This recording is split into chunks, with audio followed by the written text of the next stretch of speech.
conducted by Nizamabad Orthopedic Surgeons Association. Thank you, sir, for coming to all the way to our place, sir. I take the privilege of inviting the dignitary onto the dais. First, the most dynamic personality, TOSA President, Dr. K.J. Reddy Garu. Please come on to the dais, sir. I request Bansilalu, Dr. Bansilalu to escort him, sir. Garu was expected today, but she has not yet reported. Please, we'll wait for Madam, sir. Next, Dr. C. Hariprasad Rao Garu, please come on to the dais. I request Secretary Dr. Ramna Gaud Garu, please come on to the dais. Today's CME Organizing Chairman, please. Dr. Jayaprakash, President of NOSA and Organizing Secretary of this event. Dr. Ramna Gaud, Secretary NOSA, and my dear friend Dr. Bhupat Reddy, MLC. My teachers, faculty members, seniors, juniors, who have come all the way to Nizamabad from different places. I, on behalf of Nizamabad Orthopedic Association, Surgeons Association, take pride to invite you all and extend a warm welcome to this first midterm CME. It gives me a great pleasure to say that we are honored to host first CME after TOSA is formed. We have selected today's topic, fractures around hip joint, as it is commonly seen and is a challenging subject to all of us.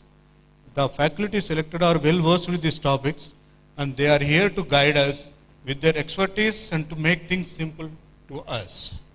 As we are conducting this seminar for the first time, we have as Treasurer of OASIS, the South Indian Orthopedic Surgeons Association, has a recent member of TOSA in our PSTs.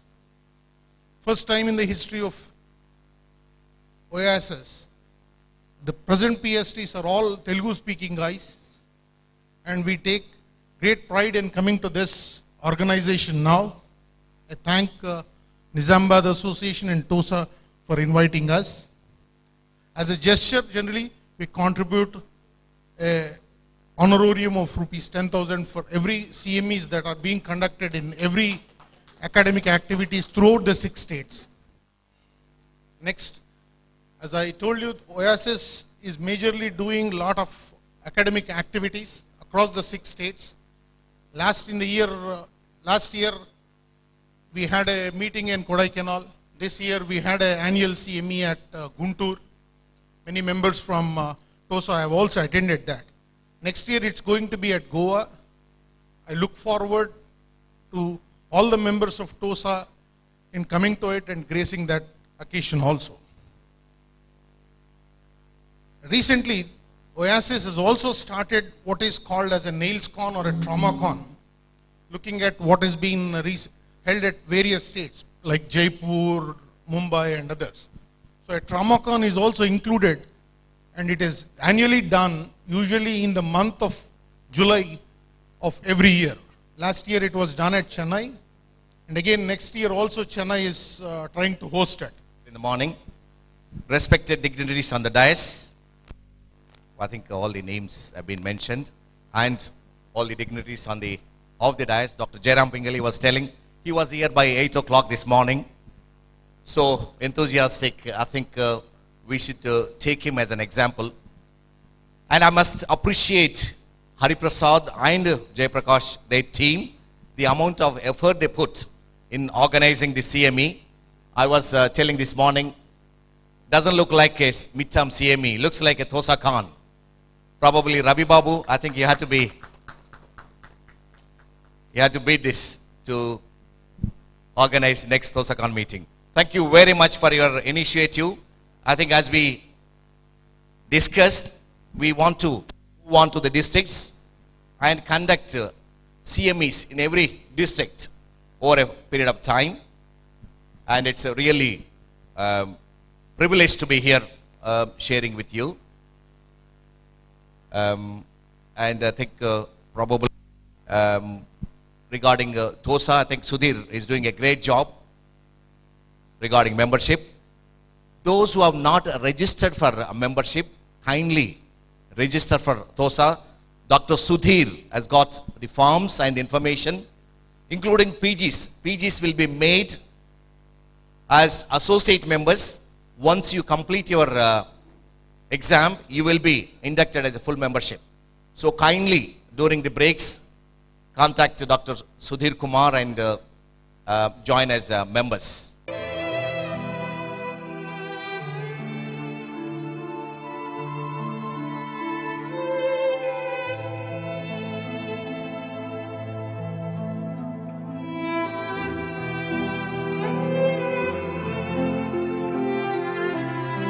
And 12th February in Gandhi Medical College, and the registration forms are already available over the counter, so kindly register yourself.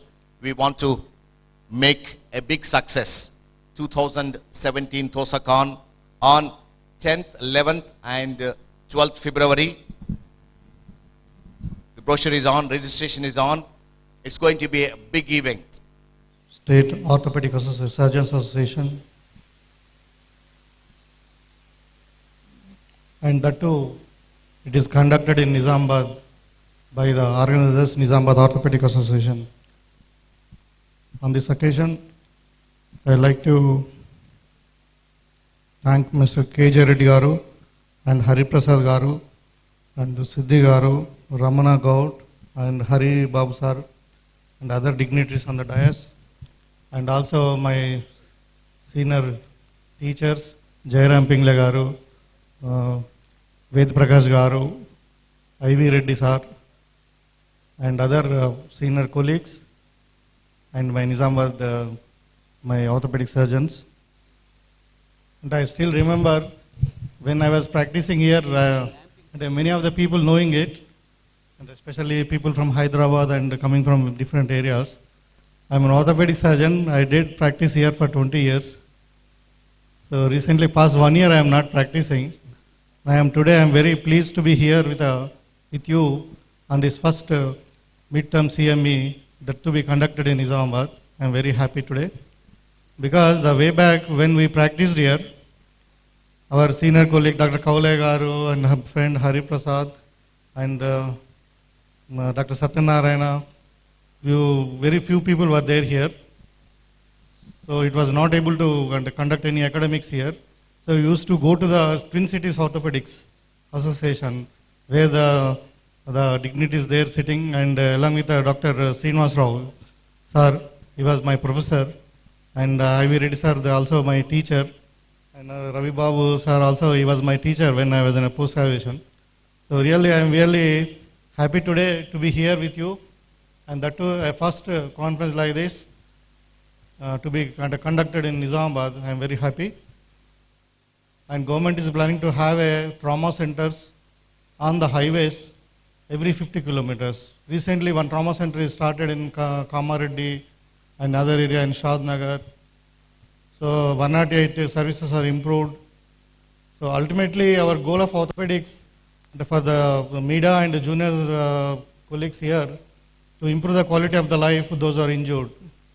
So of course, fractures of the upper femur is always a complicated one, always subject to be discussed. So it is a very nice to have you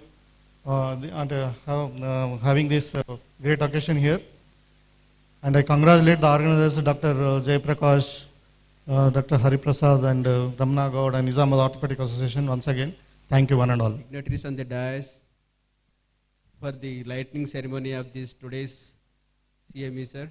I request Dr. Sir, give a big applause for the first CME of Thank you, sir.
co-chairman, my senior professors, and the colleagues, senior and both junior colleagues.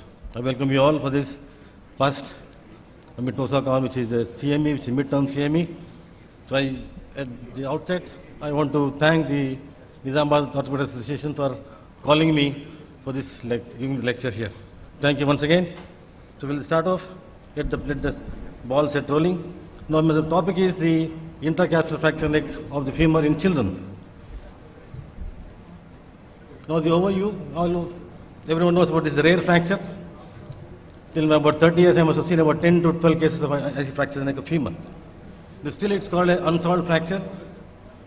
But in children, it has less complications compared to adults, still can be treated. The bones, as you know, the stronger, periosteum is thick and relatively stable.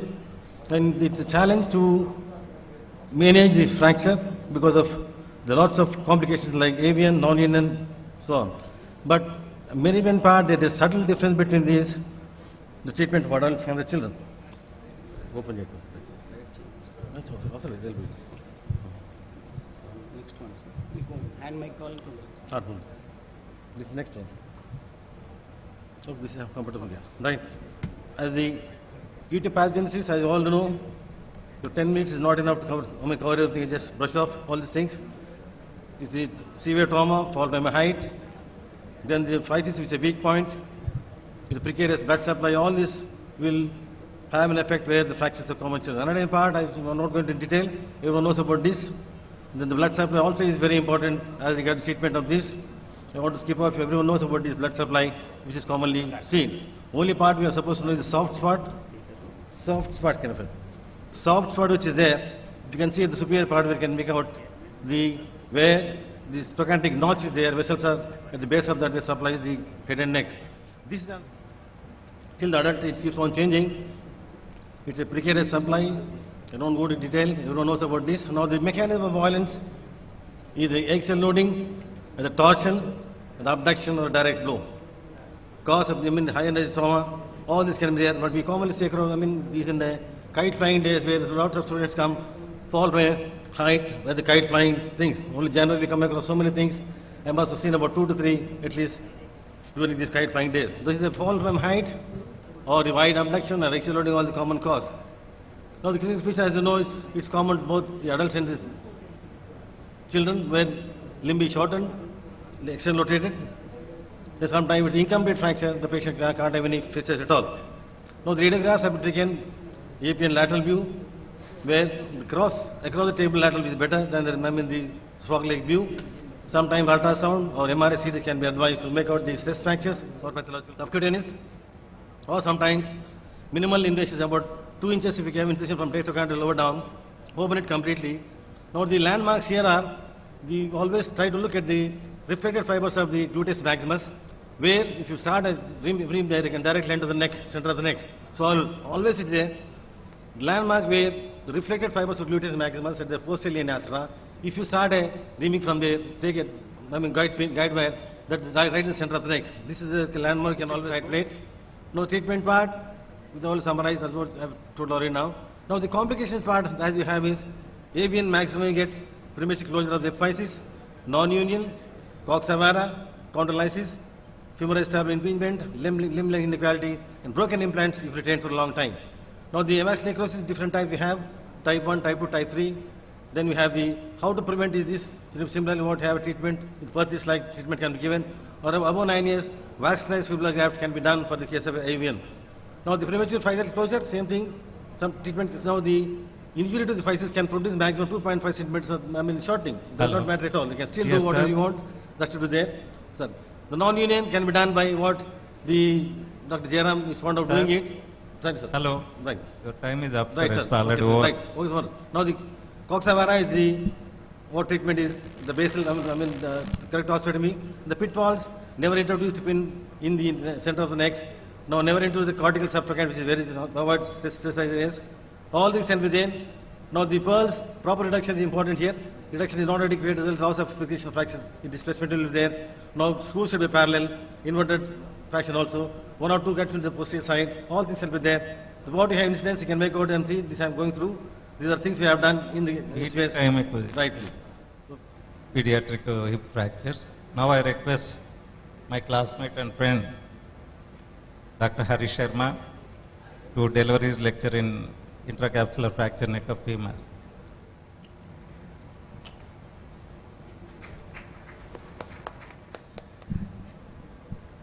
Though I have been given the topic to discuss about the closed reduction internal fixation, open reduction internal fixation, there is another talk by Dr. Ved Prakash about more details and technicalities. So I will be mostly talking about the controversies in the intracapsular fracture management.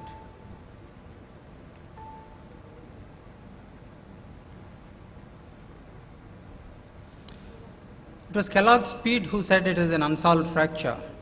Basically because of the fracture being based in synovial fluid, being intracapsular, and that this bone lacks periosteal layer, and that there is eccentric loading. All factors make it more prone for complications.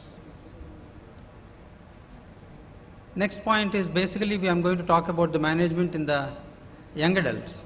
Who are young adults? Those who are less than 50 years for all practical purposes, and those between 50 and 70 who have high activity levels, no medical comorbidities and good bone quality, and they have good cognitive status. These are physiologically young. So the management is more or less same in these two groups. What is important about it? These people have high functional demands and they require preservation of the anatomy and mechanics of the natural hip. In the incidence, basically we have two groups, one young 20 to 40 year group which usually sustains injury in a road traffic accident. Fracture is usually a vertical bowels type 3 type, and the next group is the larger number who have got injury due to the small falls. The well-known classification by Gordon basically has 4 types, and we all know that the inter and intra-rater reliability of this particular classification is not very good. It does not consider posterior cortical comminution, which is an important point in the prognosis. Usually it will be more useful in the elderly. Grossly, we can divide it into 2 groups: the undisplaced, that is the type 1 and 2, and the displaced type 3 and 4. And we all know about the Powell's angle, which basically explains the fracture line in relation to the horizontal. Anything more than 50 is considered as Powell's 3, and the shearing forces are more in this, complicating the fracture union. So the challenges are basically that there is an abnormal, or you should say eccentric biomechanics, and the vascularity is vulnerable in this area. Both of these lead to increased incidence of non-union and avascular necrosis. So the key factors are in the management, under our control are the accuracy of reduction and implant choice and position. And what are not under our control are the bone quality and the posterior comminution, the Jewett plates. About the technique of these surgical details, somebody else is going to discuss. So suffice it to say that 3 screws in paracortical places, inverted triangle, and 4th screw only for posterior comminution. Then there is no difference between cancellous screws or DHS for type 1 and type 2. And between DHS and DHS with derotation screw, again there is no difference for Gordon 1 and 2 fractures. Now dynamic hip screw is supposed to be with, particularly with derotational screw. Kindly collect your memento here. One request to the speakers, kindly manage your time. Already we are running short of.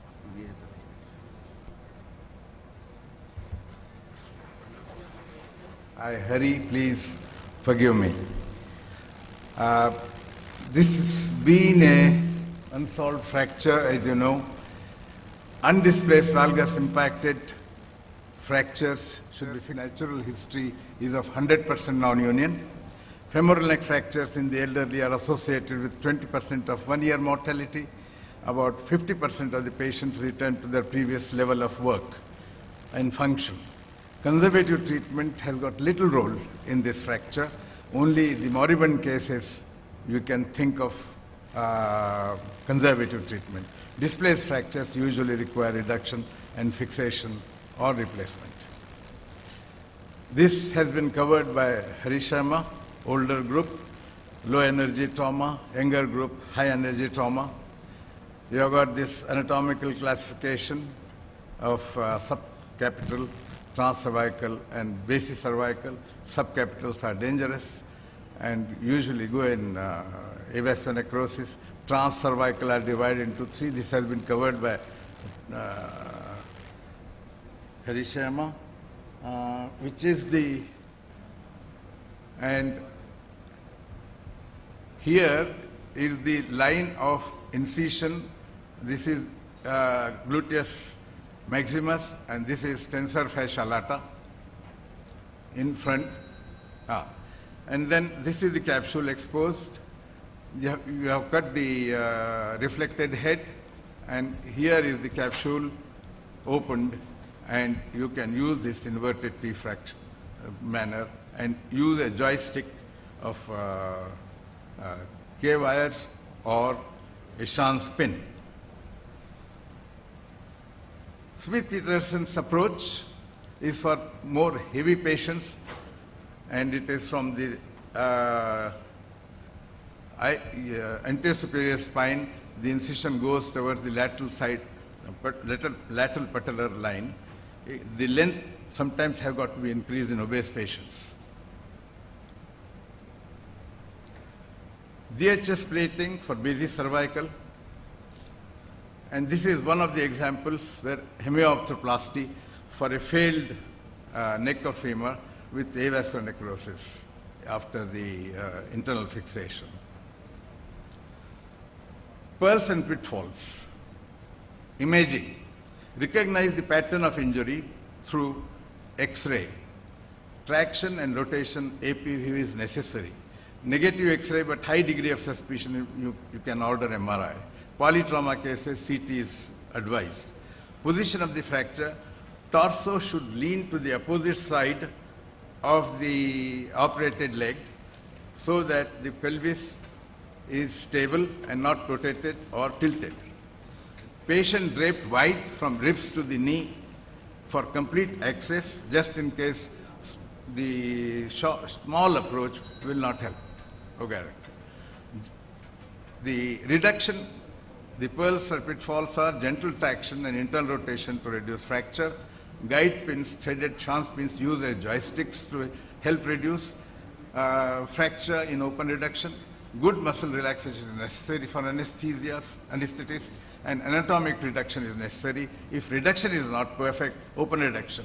Avoid making hole below the lesser trochanter.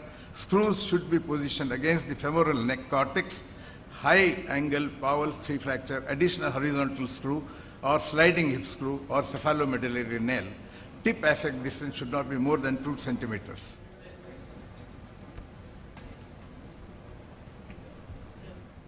I've shown actually some papers, Right. one particularly by Upadhyay, and where he has done open reduction and close reduction. It is a prospective trial, and they How did many not- cases? They have done, if I remember correctly, But some 92. decent size. Pardon? Reasonable number remains. It's a reasonable number. Yeah, okay. Reasonable number. But overall, as you said, as of now, there is no proper double-blind control trial, randomized, about any of the controversies that have come in the discussion about the intracapsular fracture to actually conclusively say that this is good or this is not good. But that's a good point because we struggle quite a bit in close reduction and do more harm Yes. than any good. So if there is no difference, instead of struggling too hard, maybe go for open reduction and do a proper job. As you rightly said, It's like this.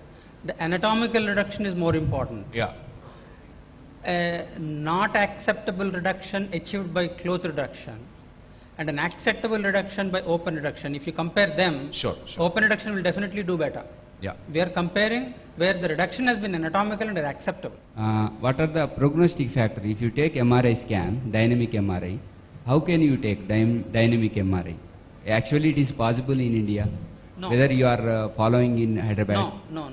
Okay. Actually, I have no experience with the dynamic MRI, and Vijaya I Diagnostic is they are doing. Okay, but we have not done for any case. That's basically from the literature which I've quoted that there are a few papers about that.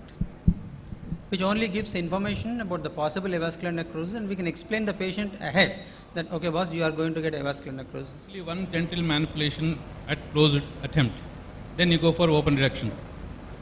I want to know from the seniors how many people stick out to this particular principle. One single attempt at closed reduction. I myself have tried twice, thrice also until I get reduction. To be honest, I never limited to one closed attempt at closed. But my assistants do not hesitate in doing open reduction. The moment we find that a gentle reduction and perfect position is not achieved.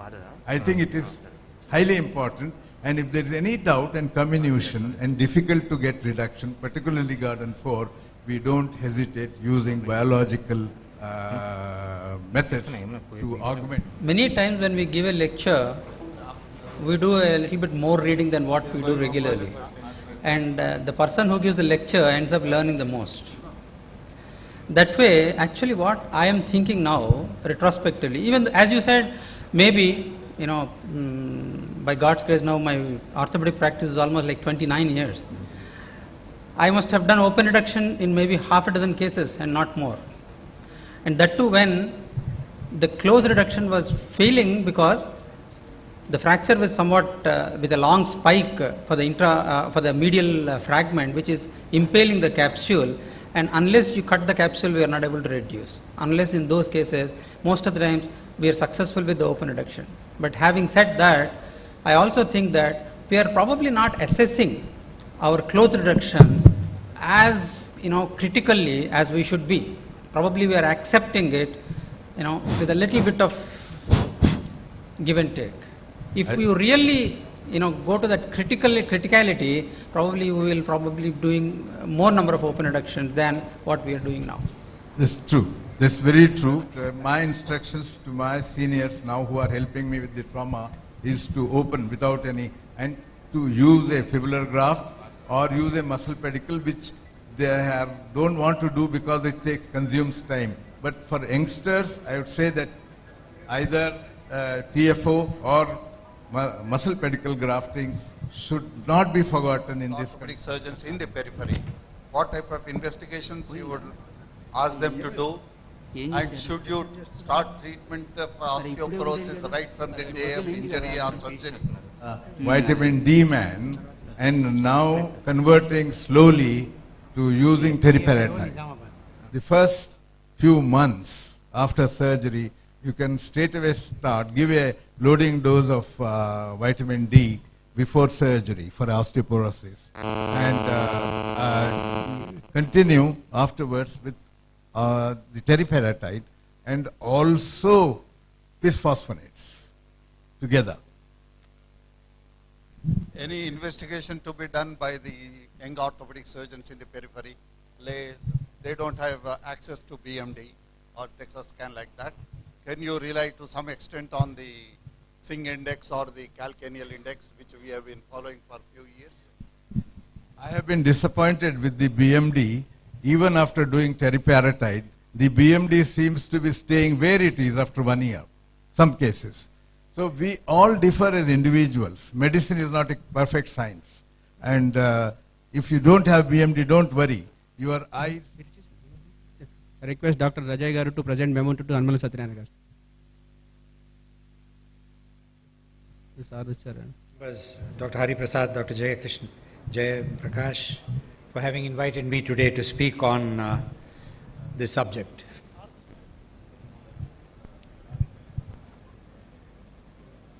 Management of intracapsular fractures, neck of femur, non-union. This is my technique. We come into this world through the brim of the pelvis and exit through the neck of the femur. The history is that McMurray described an osteotomy for ununited fractures of the femoral neck in 1936, formerly used by Haas in 1922, where the femur is placed medially beneath the femoral head following an oblique osteotomy. You see, you should never have the screws crossing the fracture site, and there is rotation at the fracture. And this, we've done the transfracture abduction osteotomy, which I will show you the technique as we go on. 6 weeks post-op. This is 7 months post-op. And this is 8 months post-op. and this is 20 years post-op. This is after, again, 7 years post-op. So all these cases, we have results were that we had a total number of 30, we've added another 5, and females were 12, 18 males. Age distribution maximum was in the 3rd decade, and non-union period, the minimum was 2 months and the maximum was 10 years, both of which I showed you, and the minimum follow-up was 2 years and up to 35 years now. Advantages of TFAO over muscle pedicle is that there is minimal soft tissue dissection, less operating time, the anterior and the posterior capsules are not touched, and the hip stiffness is avoided, because all these patients have good hip range. Advantages of our total hip, of course, is that the patient has his own femoral head and neck, and the cost-benefit ratio, longevity, and in young children, what else would you do? Non-union and AVN of the femoral head have nevertheless remained as one of the major complications following fracture neck of femur, which ranges from 10 to 20% in spite of modern modalities of management. In these cases, all consecutive cases, we achieved 100% union rate, near normal range of movements, and by this procedure the neck shaft angle is restored and union is achieved. This procedure requires a high degree of cooperation because of hip spica for 8 weeks. Careful preoperative assessment of the patient's psychological and socio-economic status is mandatory. Atmosphere. Thank you once again for your team. Hari, I think he's busy signing his certificates. I think we request everyone to stay in the hall and also kindly switch off or make your mobiles in vibration or silent mode. Thank you. Thank you very much. I think that's a good publication. I think it's an example for everyone to do original study and have publications. Very, very important. No point in doing so many surgeries without publication. It's only publication that take you long way. We ready? I think they're changing the laptop. So I'm going to discuss about hemiarthroplasty in fresh fractures, fracture neck of femur, intracapsular fractures, which is very common. I'm sure most of you have done many. I'm going to talk a little bit about the controversies on controversies, especially in hemiarthroplasty, because so much of literature on it. Okay. The whole idea is to improve the outcome, minimize the complications, try to achieve the pre-injury level in a cost-effective way, low morbidity, and reduce the incidence of reoperation with long survival of the prosthesis.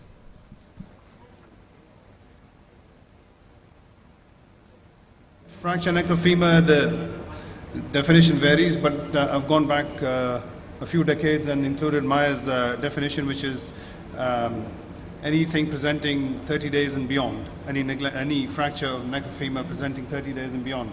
So the longer you wait, the radiological changes start appearing, and you can see on the right, the neck has resolved, and slowly the proximal femur starts to migrate up, neck of femur fracture.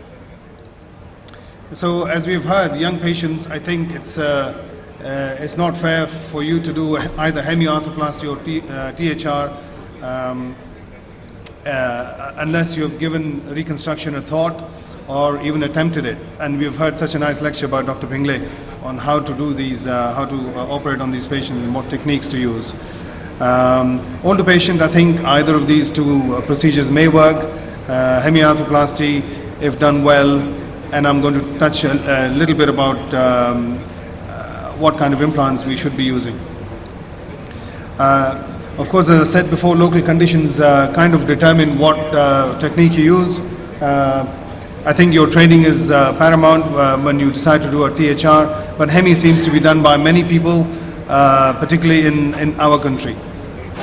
And there are different procedures. You can see on the right is a traditional Austin Moore, although in India I don't see roughened stems, but they may be available.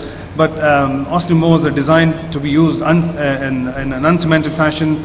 I think the Thompson's people have used cement as well, but I often see osteomers being cemented, and that too very badly. So I think we need to be very careful about how we use prosthesis, what prosthesis to use, and what cementation techniques to use. So this is the kind of thing that I see very often here. It's a smooth stem and usually put in an uncemented fashion. So it's a non-modular bipolar, which doesn't restore any of the biomechanical aspects of a hip replacement. This is what Dr. KJ has been talking about, and I think this should be your standard, whether it's a locally made modular implant or something that, from abroad. So in countries like India, Africa, I'm sure you see many more presentations which are late. It starts off with a non-union, later on migration of the proximal fragment, loss of offset and other biomechanics, and then the more difficult aspect when you come to technical aspects is release of all the capsular and other soft tissue contractures. And if you leave long enough, you may see avian, although I'm quite surprised to see many neglected neck or femur fractures which do not seem to show an AVN. It's usually the neck that resolves. So I'm not going to touch on that. You've seen some wonderful pictures from Dr. Bingley. The over 60s, and don't take this number as a magic number. You can have, you can do arthroplasty in younger people, providing that their indication is correct. And with the current implants, with ceramic implants, with better polyethylenes, I think you can expect many decades of good service from these implants. So between these two, I think there are several studies that have looked at the outcomes of both, and almost all of them report that THA's total hip arthroplasty is better than Hemi in terms of function. There is a slightly higher dislocation rate, but in terms of function, the THR is better. You can always increase it if you want. So you take 3/4 of an inch, go in, and then you turn it in. You hold the top pins when you're abducting, and it closes. Main thing is the patients, you have to explain to them about the hip spica, in my cases. But now Satish has done almost 5 or 6 cases, and he's using an abduction brace. And I'm going to move to that also.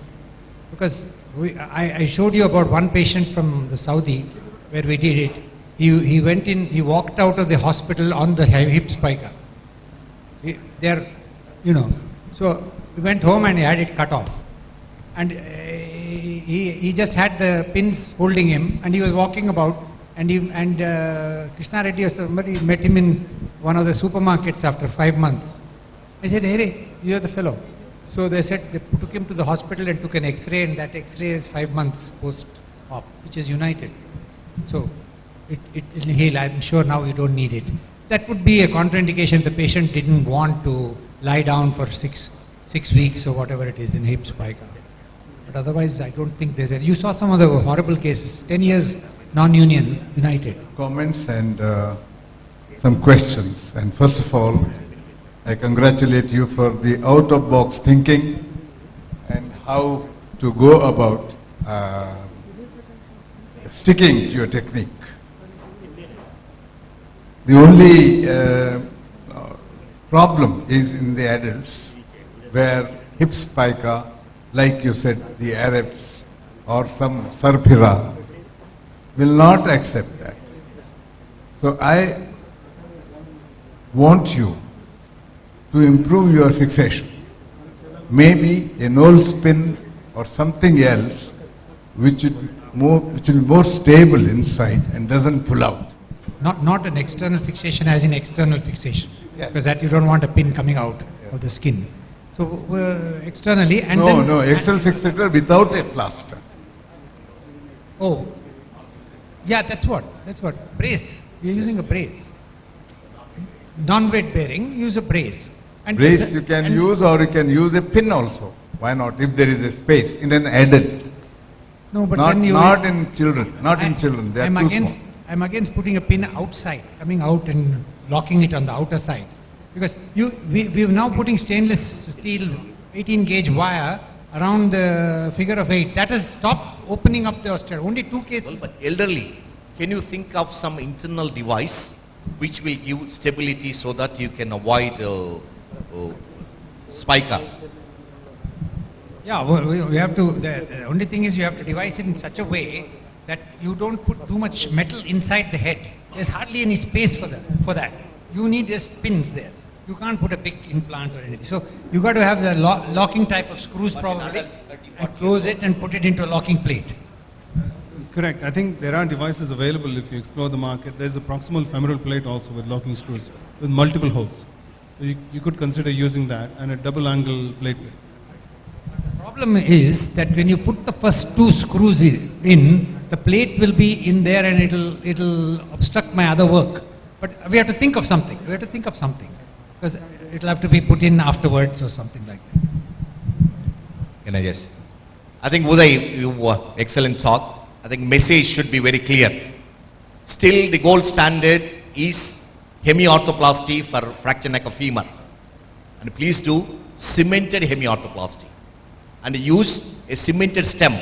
Do not cement Austin Moore or similar, which is uncemented device, and it should be in a museum most of the time.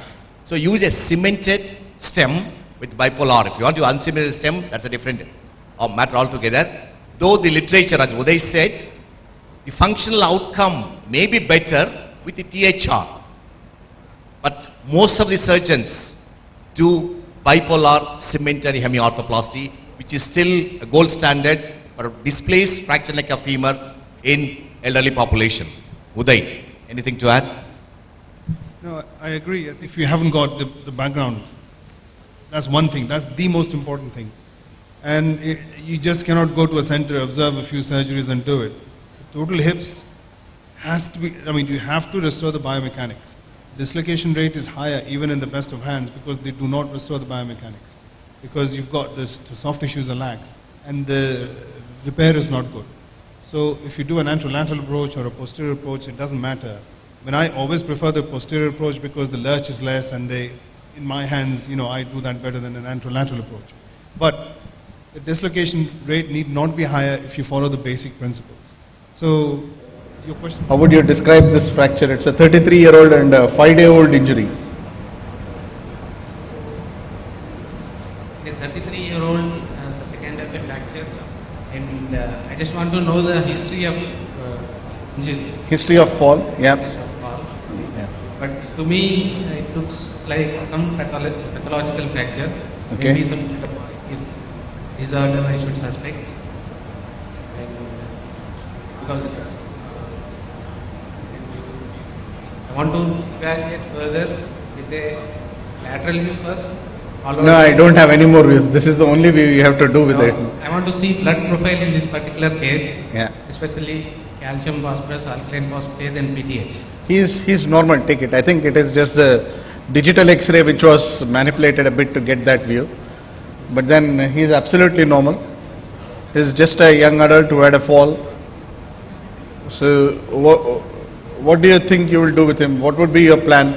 Would you offer surgery to him or would you treat him non-operatively? Firstly, I offer surgery to him, and I will go ahead with fixation with screws. Cannulated screws. Anyone differs, sir, with the plan? Anyone would offer him non-operative treatment? Everything has been already said. The only thing is I will warn the attendants as well as the patient that the chance of avascular necrosis and non-union are going to be high. It is always better to educate the patient because there is a certain chance of these two complications happening in spite of our all good work. And as far as the screw position, he has already commented. Nothing more than that. I think it is reasonably acceptable except that positioning of the screws is a As Jairam sir has said, because it of being valgus impacted, then there is a narrow channel through which you put the screws. And use the blunt end of your thick hair wire, blunt end, not the sharp end, because some of these, this is a 38-year-old, but in fairly old people that thing goes into. So use that to push and pull your fragment into place. If that fails, then you do a mini open Watson-Jones just above and then Muscular male. And any of you with experience doing the Watson-Jones and the problems you face doing Watson-Jones approach for these fracture neck of femurs, because it's not something that you would do regularly. So, because the abductor has to be released a bit from the trochanteric area in order to get a proper exposure, in order to get the proper exposure of the neck of the femur. Probably you can. All the speakers and everybody very thankfully finishes before the time. Now I request Dr. Ram Kumar talk on management of stable intertrochanteric. Because this is a very common fracture and everybody coming out of the medical school will well acquainted with procedure and having been known every procedure and every trip and tricks, everything. So is a base starting point of any orthopedic surgeon. So, but in this my presentation I will try to refresh few ideas which may be refreshing your thinking.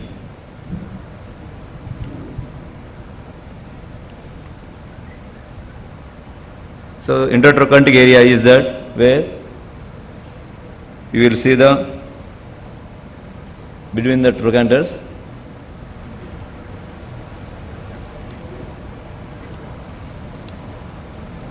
Okay. My objective of my talk will be to understand the variables influencing the patient and fracture, how to optimize the outcome, and review the principles of the treatment and suggest a few surgical tips to avoid the problems. So IT fractures is a major public health crisis. Almost 150 per 1 lakh patients of above 50 years of age. It requires blood transfusions. The comorbidities which will be augmented, which increases and the length of stay will be usually around 5 days, and non-weight bearing will be a long time. Important is, even when surgery is successful, there is 4 to 12% of fixation failures are there. So where we have to do much better. The predictors of the patient outcome were a pre-injury physical and cognitive status, presence of home companions, where operative planning and execution, post-operative ambulation and post-operative complications, in which the first two are the uncontrolled one, the other are the under surgical control. So in the exposure, two things, there are muscle splitting and muscle lift. Muscle lift is accepted, and muscle splitting where the problem is there is a nervous denervation of the posterior fibers occurs. So muscle splitting is not accepted. We have to lift the muscle upwards. The one bleeder which comes is a branch from the anastomosing branches that should be ligated. The guide pin insertion should be center and the level should be just at the level of the lesser trochanter. So we have to achieve a neck shaft axis of more than 130. A minimally invasive plate fixation, a 2-hole DHS or percutaneous plating, they are there, but they are not much advantageous. The proximal fixation, 1 or 2 screws. So no difference in fixing sliding screws of collapse, no difference in the rigidity or stability. So the clinical significance is nothing. So there is some papers are there where X is also there for a moribund patients where X can be fixed like this. The X indications are 65 years old walking with osteoporosis. Conclusions is we have to remember the variables, uncontrolled fractures and surgeon controlled fractures. We have to plan for the uncontrolled fractures and we have to execute the surgeon controlled fractures exactly. The conclusion is implants have different rates to choose widely, but position of the screw centrally and very deep, that is the most important factor which decides the result. Prior decision, healing is no longer success, deformity and function matter, perioperative insult counts. Trochanteric fractures and augmentation techniques. I am just going to discuss mainly on unstable fractures, its definition and treatment options, how nail is better, and augmentation techniques which are how they are useful in giving the stability to the fracture. Sorry. As all of us know, this is a very common fracture. In day-to-day practice, you see these fractures very regularly than any other thing. But management differs from young to elderly, and whereas the reasons in elderly it could be because of osteoporosis, and in young people it is because of high energy trauma and usually associated with other injuries. And goals in young are completely different from goals in elderly people. Restoration of anatomy and to avoid the deformity during recovery, and improve union rates, optimal functional outcome, and preservation of the bone stock at the same time, and early mobilization, of course, it's same for both.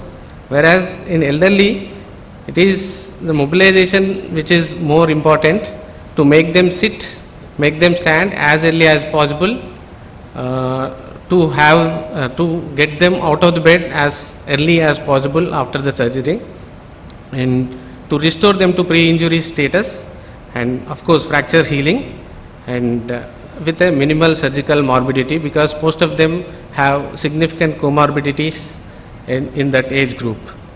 And non-weight bearing is almost practically not possible in cases of elderly people, because most of them, even if you advise them non-weight bearing or partial weight bearing, they tend to have ultimately land up in putting weight onto that particular limb, and implant should sustain these loads during this partial weight bearing period. And so the practical classification of trochanteric fractures is this one, that is stable fracture, which is towards left side, and do you have a pointer?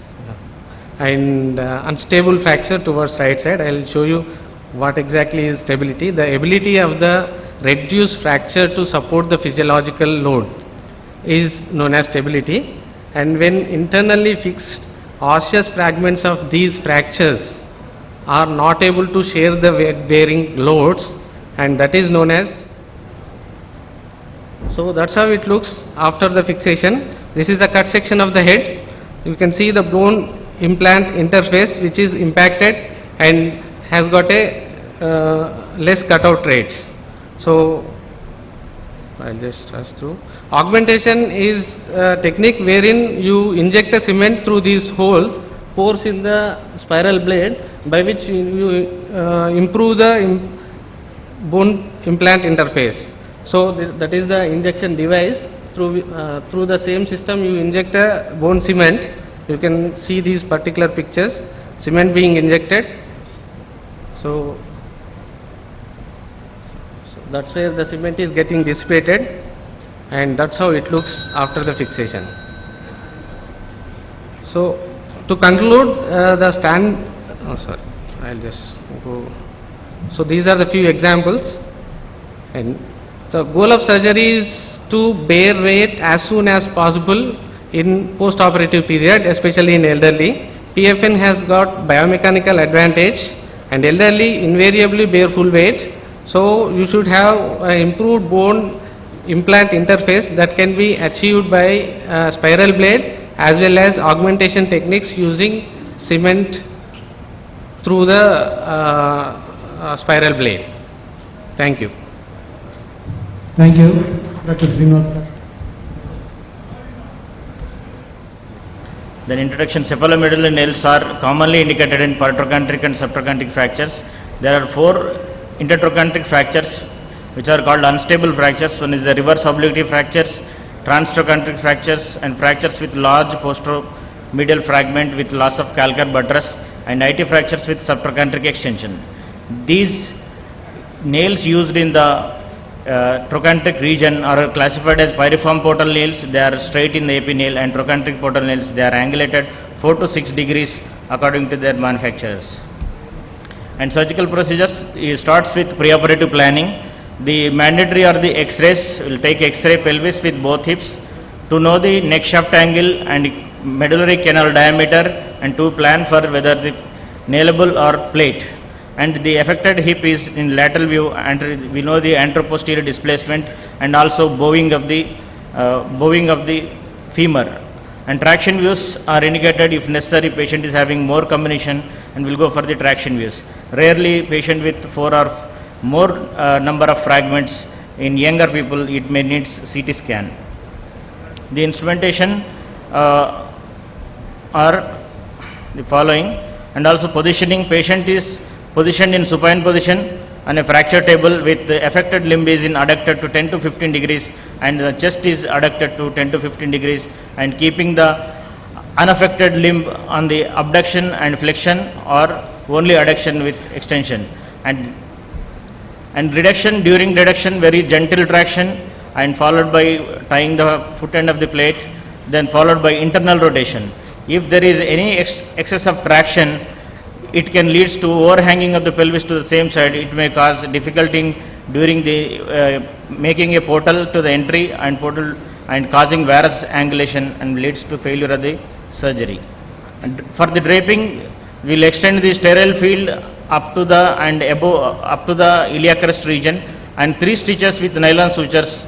This is to prevent towel clips. They are coming in between the lateral views. They will cause difficulty in viewing the pictures in lateral views. And multiple folds of towels should be avoided at the site of nail entry. This may cause drifting of the nail towards the lateral aspect, causing the varus entry nails. And fluoroscopic images during the surgery, they are AP and lateral views and true lateral views. And the true lateral views and lateral view, in lateral view there is a overhanging of the posterior aspect of the greater trochanter will be seen. In true lateral view, the head, neck and also shaft of the femur, they are within the same line. The incision is planned according to a line drawing vertically from the anterior superior iliac spine down and along the shaft of the femur is the center. It approximately 2 to 3 finger breadth above the greater trochanter will make a 3 centimeter incision and cut the gluteal fascia and split the gluteus medius muscle. And the entry portals, they are making the entry portals, there are various devices. One is the 2.5 mm 2.5 mm K-wire, 2.5 mm guide pin. Another is there are various companies, they are manufacturing fossa finders with steam and pin 4 mm. And also Good afternoon. I would like to invite Dr. Srikanth Gollamodi. Now, I don't need to talk too much about the classification, it's already been talked. So, what do we do in A1? DHS by far, several level 1 studies show that that's the best implant. Now, this study from Norwegian registry shows clearly the superiority of the DHS over the IM nails. I mean, I'm deliberately using the word IM nail because PFN is a trademarked for a particular company. So proximal femoral nails fare very poorly with reoperation rates significantly higher than the DHS in this particular series of more than 7,600 fractures, of which 1,300 were nailed. And they showed quite significant complications with the IM nail. For the A2, I think this article has already been shown by one of the previous speakers from the US. It's an RCT, randomized control, again level 1 study, which shows that the sliding hip screw is far better even in A2.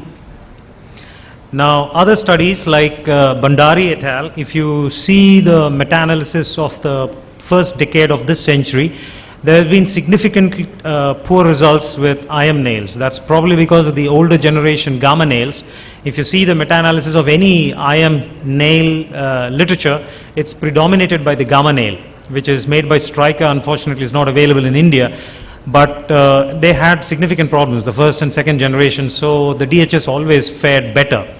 So most meta-analysis in the first decade of this century showed that the DHS is far superior to the nails, whereas this particular meta-analysis from Bandari from Toronto showed that IM nails were as good as the DHS, not superior. And hence their suggestion is to use the DHS wherever possible up to A2.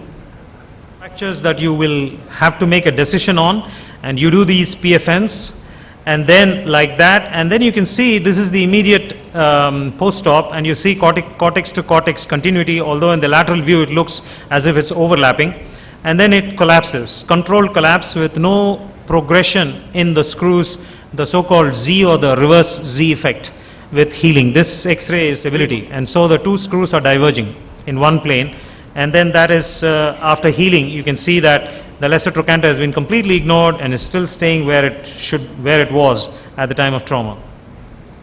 Now, the Cochrane, this is the latest Cochrane meta-analysis, which shows again there is absolutely superiority of the DHS versus the nails. And this Cochrane meta-analysis involves all types of nails, all different companies. But again, there is a slight preponderance in functional outcome which seems to favor the nails, but not borne out with fracture complications or successful healing of the fractures.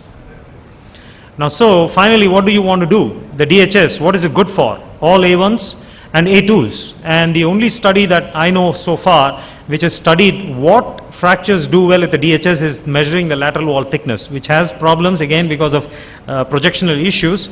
But they feel, these authors feel that 20.5 millimeters is the optimum thickness for DHS to work very well. If you don't have the thickness, you can alternatively use the bottom screw. Seems not collapsed. I was expecting it to have a Z effect because the fracture is collapsing, and control collapse. Now this is another interesting case where you see the immediate post-op and you're happy. 7 weeks, the center bottom screw is going forward into the joint. This is the Z effect. This scares you because it can penetrate the joint. But luckily, again, 12 weeks, it stayed that way. The fracture had stabilized and healed. Sometimes you may have to go in and take that screw out if you think it's going to perforate the joint. The Z and the reverse Z. The reverse Z is where the screw comes out of the nail completely.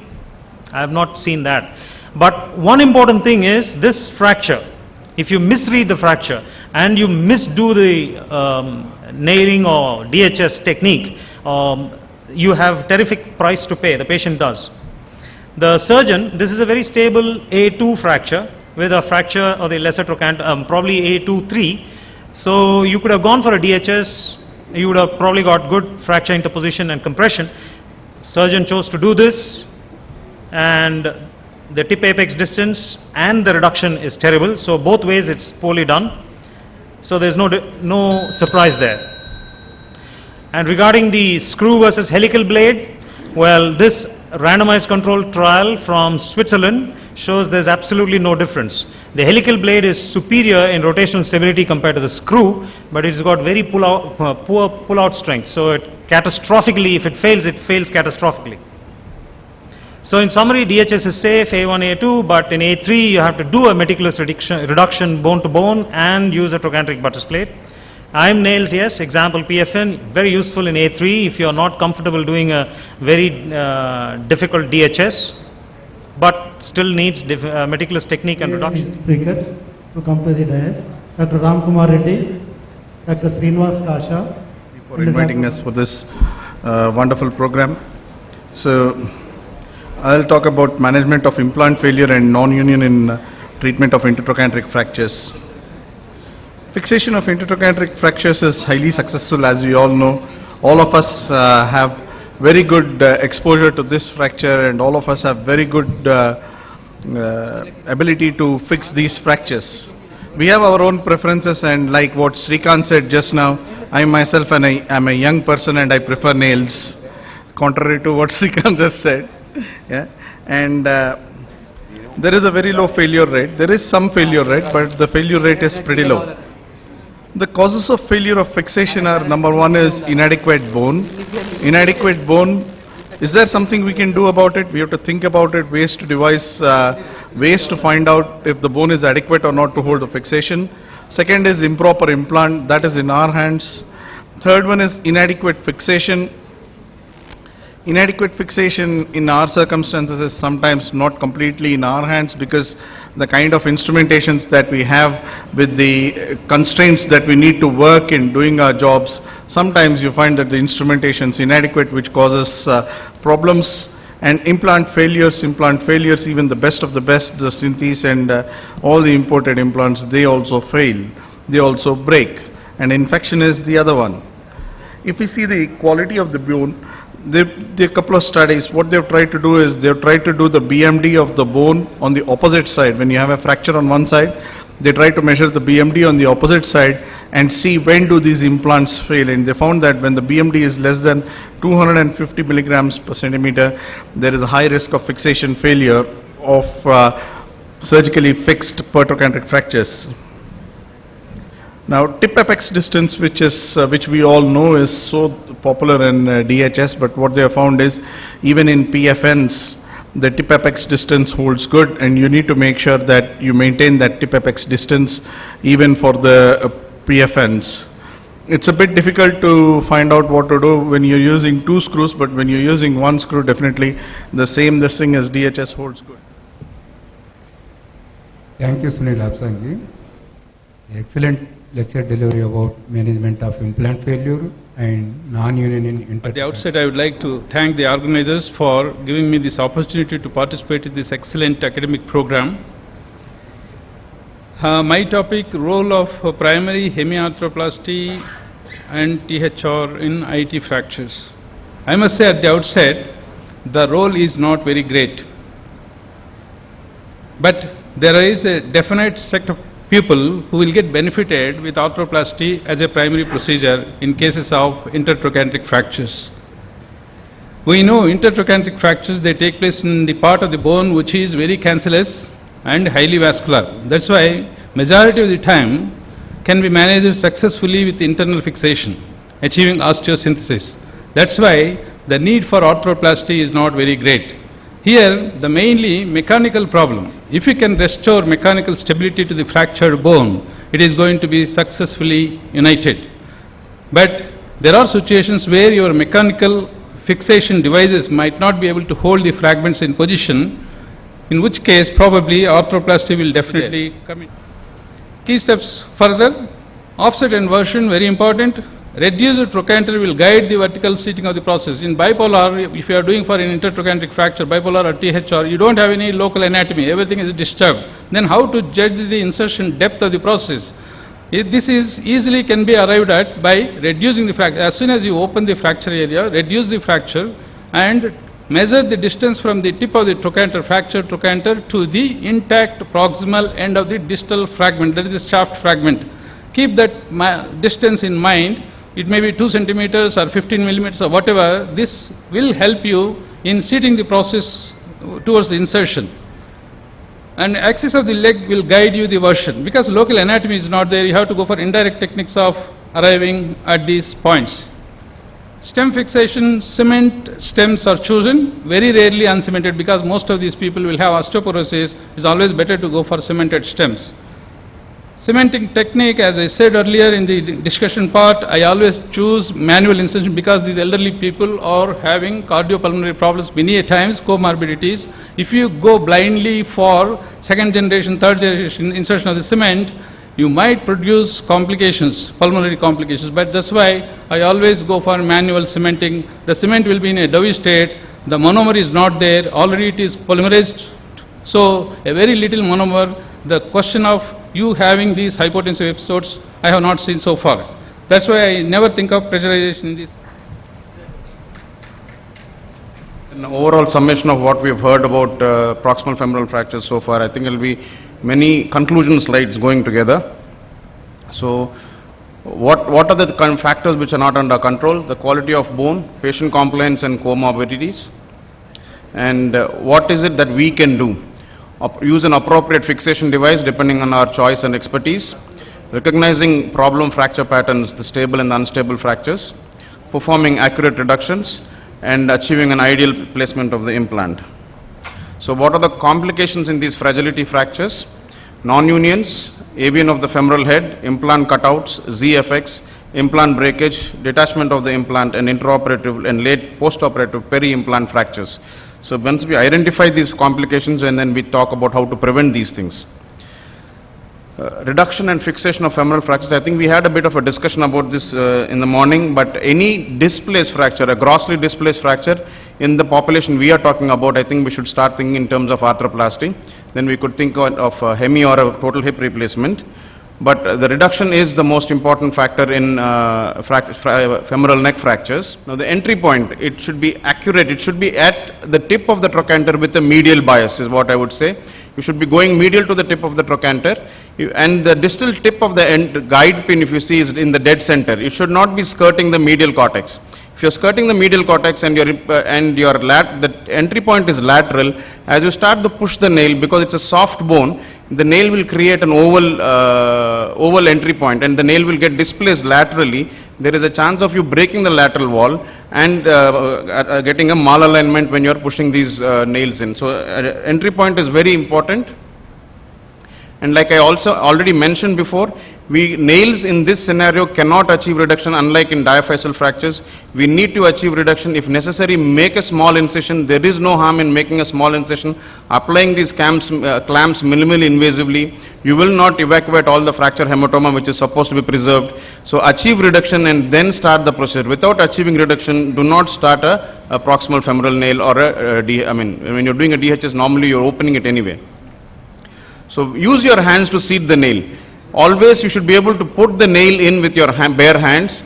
The hammer should be used only for final seating, adjusting the nail position by a millimeter or two. If you are having to bang your nail in with a mallet, there's something wrong. Review your procedure. You should not be banging these nails in. Even the long femoral nails, what I tend to do is start off with the nail facing, the tip facing the lateral cortex, and then slide it in, then push it back into the normal position, and then you push it in all the way with your bare hands. I don't use a hammer to bang these nails. Thank you very much, sir. Good afternoon, everybody.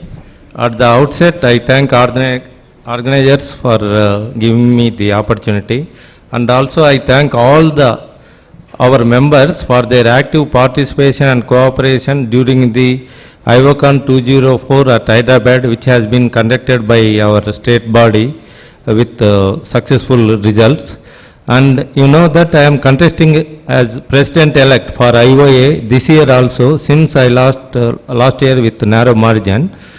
I seek the cooperation of all the members for my candidature, and also please tell all your colleagues also. And ballot papers are trickling in, so you can post ballot paper, or otherwise online voting starts on 20th of this month, and for that you have to register before 20th.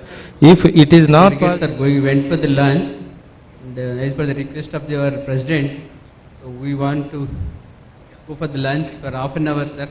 So we'll cut down our lunch time by half an hour. We'll come back. We'll start with the panel discussion for the antibiotic prophylaxis and management of infection in proximal femoral fractures.